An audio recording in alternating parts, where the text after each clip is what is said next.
Bab 1027 Ya, itu dia.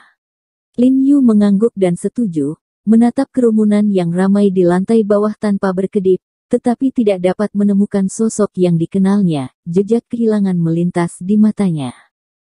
Dia benar-benar tidak menyangka Rose ada di Changqing, tetapi dia tidak terkejut dengan ini. Wanita ini seperti angin, dan angin tidak memiliki jalur yang pasti. Ujung dunia adalah semua tempat yang dia lewati. Tetapi yang tidak dapat dia ketahui adalah bahwa sejak Rose berada di Changqing, dia juga tahu bahwa dia berada di Changqing, dan dia juga mengiriminya pesan, mengapa dia tidak keluar untuk menemuinya. Mungkin itu tidak nyaman. Lin Yu tidak bisa membantu tetapi merasa sedikit tersesat. Dia tahu bahwa itu adalah Bailey dan yang lainnya yang Rose tinggal bersama setiap hari, jadi yang harus dia pertimbangkan adalah kepentingan kolektif, dan dia tidak bisa lagi bertindak sesuai dengan temperamennya sendiri. Mungkin kali ini dia sudah mengambil risiko besar dengan memberikan informasi itu sendiri. Itu dia. Siapa? Hu Qingfeng sedikit bingung untuk biksu kedua, dia tidak tahu banyak tentang Rose. Dia adalah Mawar. Lin Yu berbalik dan berkata, seorang wanita yang sangat istimewa. Apakah itu kredibel? Hu Qingfeng mengerutkan kening dan bertanya dengan suara yang dalam, mungkinkah dia berkolusi dengan Tuwei dan dengan sengaja mengirimi kami berita palsu?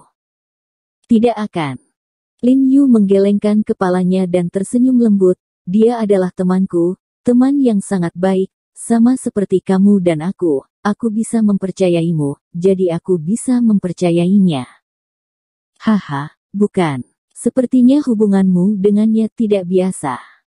Hu Qingfeng menunjukkan senyuman yang lama hilang, artinya dia mengejek Lin Yu untuk waktu yang lama. Kamu memiliki kepercayaan seperti itu, pasti adik-adikku tidak kalah cemburu. Bukan itu yang kamu pikirkan.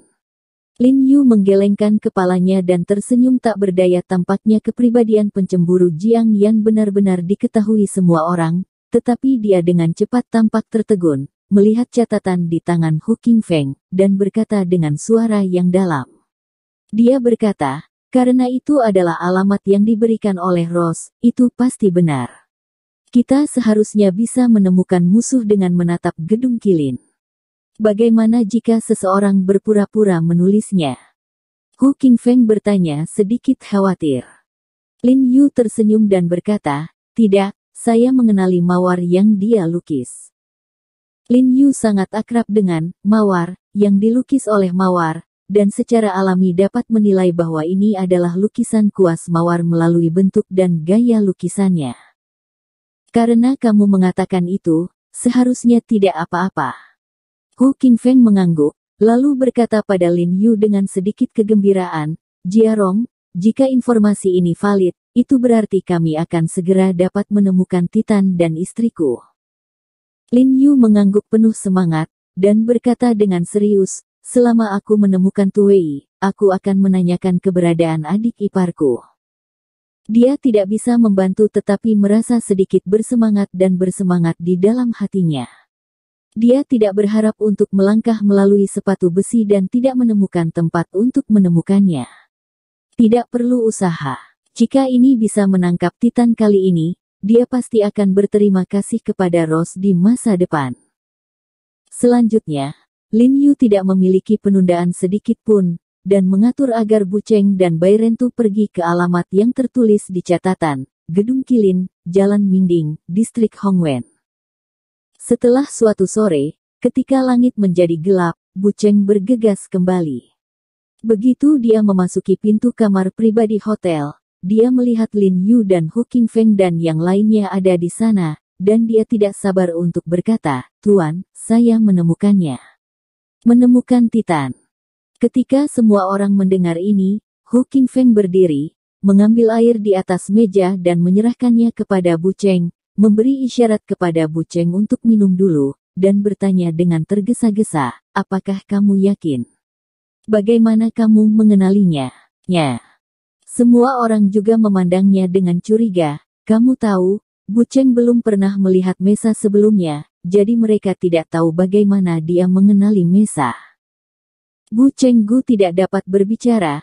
Gudong-gudong meminum air di cangkir dengan seksama, dan kemudian menjelaskan kepada Lin Yu dan yang lainnya, saya telah berurusan dengan dokter misterius itu berkali-kali, sekarang saya bisa kenali siapa dari dokter misterius itu. Semua orang mengangguk setuju, dan mereka setuju bahwa apa yang mereka katakan adalah benar. Setelah berkali-kali menghubungi orang-orang dari Sekte Suanyi, mereka juga memiliki pemahaman umum tentang orang-orang dari Sekte Suanyi. Mereka hampir dapat memahami postur berjalan dan gerak tubuh.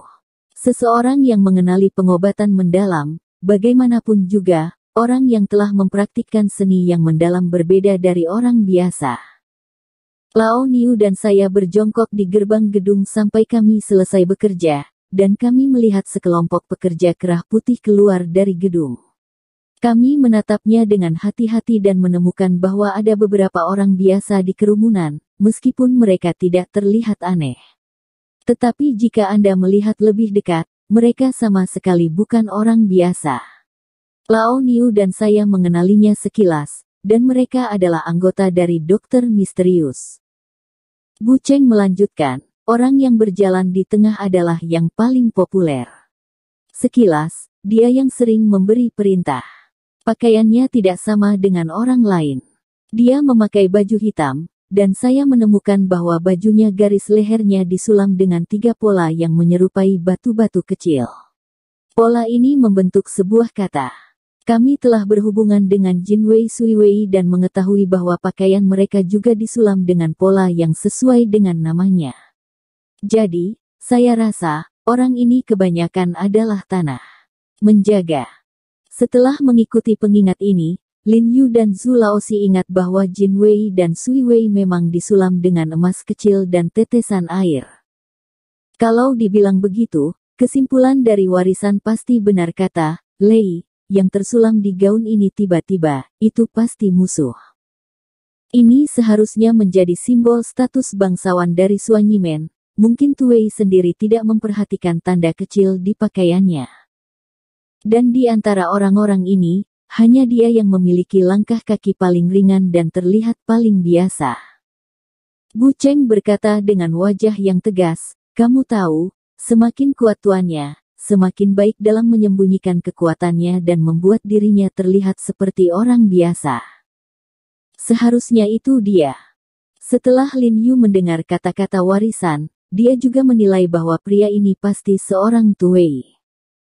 Saya harus mengatakan bahwa kelompok orang ini benar-benar cerdik, bersembunyi di gedung perkantoran yang ramai, dan mengikuti sekelompok pekerja kerah putih ke dan dari tempat kerja, seolah-olah mereka juga menyamar sebagai pekerja kerah putih. Tidak heran mereka telah mencari beberapa hari tanpa aku menemukan jejak titannya. Bagaimana dengan orang lain sekarang? Kemana Anda keluar dari gedung kilin? Hu Qingfeng bertanya dengan penuh semangat. Sapi tua itu menatapnya. Bu Cheng berkata dengan suara yang dalam, ada seekor sapi tua yang mengikutinya, jadi saya tidak boleh lari. Saya akan kembali lebih awal dan melaporkan surat. Ngomong-ngomong, saya akan membantu saya dan Lao membeli beberapa barang yang diperlukan. Mereka datang dengan pesawat, dan senjata mereka sangat terbatas. Jika akan melawan Titan, senjata yang mereka butuhkan harus berguna. Apapun yang Anda inginkan, saya masih punya beberapa teman di Changqing. Meskipun mereka tidak dapat membantu saya melawan para dokter misterius, mereka tidak masalah jika mereka menyediakan senjata dan peralatan. Hu Qingfeng membusungkan dadanya dan berkata dengan percaya diri. Jika Anda memiliki kebutuhan, beritahu Brother Hu bahwa malam ini mungkin pertarungan yang sulit. Lin Yu tiba-tiba menoleh ke arah Chun Seng, Qiu Men, dan Zhu Laosi juga menasihati. Mereka bertiga mengangguk dan segera menuliskan beberapa kebutuhan mereka di atas kertas. Setelah mereka selesai menulis, Hu Qingfeng segera menelepon untuk mencari seseorang untuk dibeli, dan pada saat yang sama memerintahkan anak buahnya untuk mengirim Kai Kai kembali ke Mingdu, rumah sakit untuk perawatan. Kai Kai sangat bijaksana dan tidak menangis. dengan sopan mengucapkan selamat tinggal kepada Lin Yu dan yang lainnya, dan berjalan keluar di bawah kepemimpinan bawahannya. Lin Yu ragu-ragu sejenak, lalu tiba-tiba keluar dengan cepat, dan berteriak dengan suara rendah, "Kai Kai." Kai Kai segera berhenti, menoleh dan memalingkan wajahnya ke sisi Lin Yu. Lin Yu melihat perban di wajah Kai Kai, hatinya asam sehingga dia tidak tahu. Dia berjalan ke Kai Kai dan berjongkok dan berkata dengan suara rendah, "Kai Kai, ingat paman yang dia janjikan padamu.